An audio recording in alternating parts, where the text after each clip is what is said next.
En las cuales el ácido úrico en sangre está elevado. Virginia, ¿cómo te va? Buen mediodía. Muy bien, Buen mediodía, ¿cómo están? Virginia. Muy bien. Bueno, ¿cómo viene la mano con el ácido úrico? A ver. El ácido úrico se encuentra hoy en día, es una patología, en realidad el ácido úrico alto, vamos a dejarlo en claro, fuera de los rangos normales. Se hace esta aclaración porque la persona viene y te dice, tengo ácido úrico, sí, tuvo siempre. En este caso lo tiene fuera de rango, ¿sí? Hoy en día se está encontrando muy frecuentemente y hay algunas cosas, hay algunos mitos en relación al ácido úrico. El mito más clásico es que no deben comer tomate. No me pregunten por dónde viene, pues las personas llegan al consultorio y lo primero que te dicen, pero ya dejé el tomate. Y el pobre tengo igual, ¿por qué? Claro, y el tomate no tiene la culpa de nada. ¿Sí? En este caso pueden comer tomate tranquilamente. En realidad, el ácido úrico y el control del mismo está asociado al consumo de purinas, que están asociadas a las proteínas. ¿Sí? Entonces, todos aquellos alimentos que tienen proteínas, y vamos a ir viendo cómo regularlos, son los que empezamos a regular. Bien. Lo otro que es muy importante tener en claro es que depende de la situación del individuo qué es lo que se va a controlar y la cantidad y la elevación que tenga de ácido úrico. Si está cerca de un empuje de gota o tiene niveles muy altos de ácido úrico, obviamente vamos a ser más restrictivos.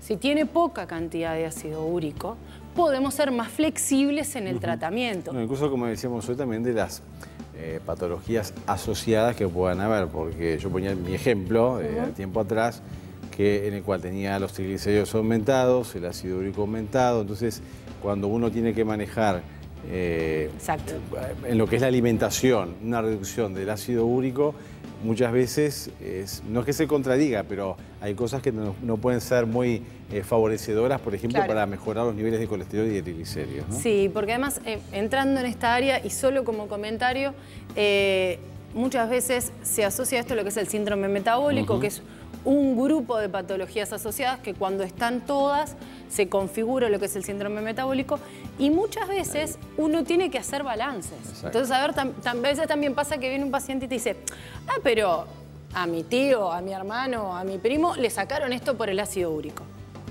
De repente no se le sacaron por el ácido úrico. La profesional que lo vio tomó una decisión en relación a todo el contexto.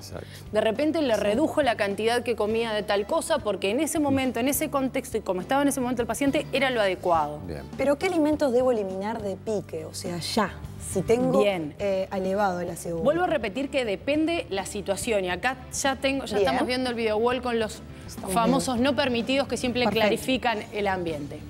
Todo lo que es caldos, extractos, y más que son extractos de carne, salsas de carne, todo lo que es carnes de caza, ¿sí? O carnes que justo en nuestro país no somos muy habituados como ser perdiz, ganso, pavo, pato, gallina, hay muchos, bueno, hay de todo tipo. Pero no lo consumimos tanto. No son de consumo. Claro.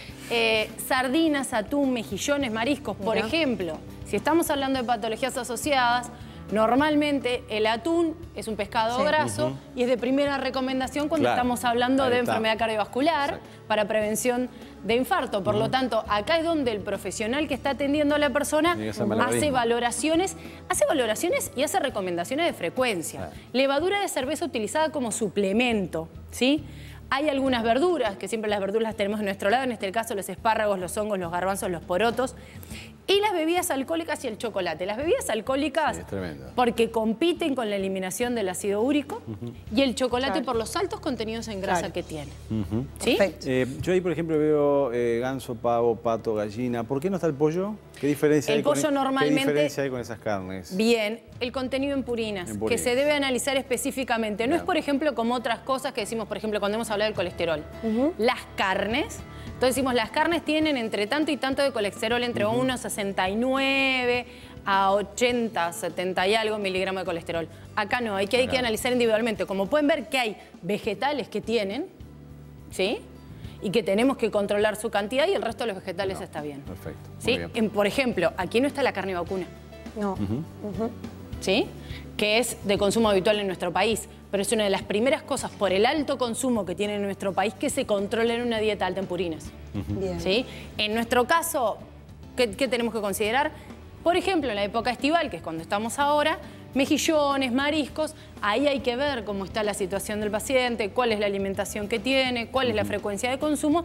Bueno, quiero comer una vez mariscos, no tengo demasiado alto, el resto lo tengo controlado, puede llegar a ser, pero tiene que ser valorado con el equipo tratante. ¿Seguimos avanzando? Exacto.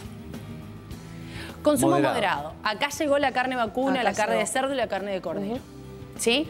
Esto normalmente es lo que se trabaja con frecuencia con el paciente. Bueno, tantas veces moderado? A la semana. ¿Cuántas veces a la semana? Exacto. Normalmente se define dependiendo, vuelvo a repetir, toda la situación del paciente y además el tipo de alimentación. Porque hay pacientes que ya habitualmente no están consumiendo tanta carne roja, porque en este caso son todas rojas las que acabamos de mencionar.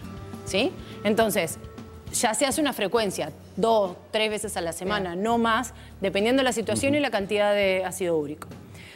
Pescados, menos los contraindicados, y en algunos casos, ¿por qué en algunos casos? Porque en este caso se da de frente contra controlar otras patologías, espinacas, lentejas, champiñones, arvejas, puerros, chauchas, coliflor y brócoli. ¿Por qué se da de frente? Porque si esta persona tiene diabetes, ¿sí?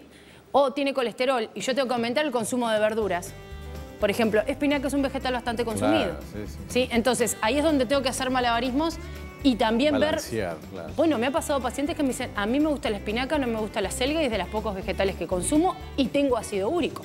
Entonces, ahí es donde hay que valorar. Bien. Y de consumo permitido, lácteos y huevos descremados, cereales, pastas sin relleno, panificados, aceites en cantidades controladas, lo mismo que las cantidades de grasas, frutas y verduras, salvo lo que ya comentábamos, condimentos y infusiones y bebidas glucocarbonatadas, azúcares y dulces. Las bebidas glucocarbonatadas con control y dependiendo de la situación del paciente nuevamente. Estamos pensando solo en ácido úrico. El tema es que es raro, es muy poco frecuente ver un paciente que tenga solo ácido úrico. Normalmente cuando aparece tiene un montón de otros amigos que tenemos que controlar esto también. Por ahí hay personas que también asocian los niveles elevados de ácido úrico al consumo excesivo de bebidas cola, por ejemplo. No he encontrado cosas que digamos absolutamente fundadas. Contundentes. Exacto. También en alimentos integrales. También en alimentos hay algunos, hay alguna bibliografía que ha hablado de alimentos integrales. Y bueno, está como ahí. Hay algunos, por ejemplo, estos cuadros que utilizamos hoy es extraído de un texto de evidencia científica que no los pone como tales. Perfecto. Hay algunas bibliografías que sí, no vamos a decir que no. Muy bien. Bueno, Virginia, gracias. Muchísimas gracias. No, por favor. Que sigas disfrutando del veranito. Gracias. Desfila por acá.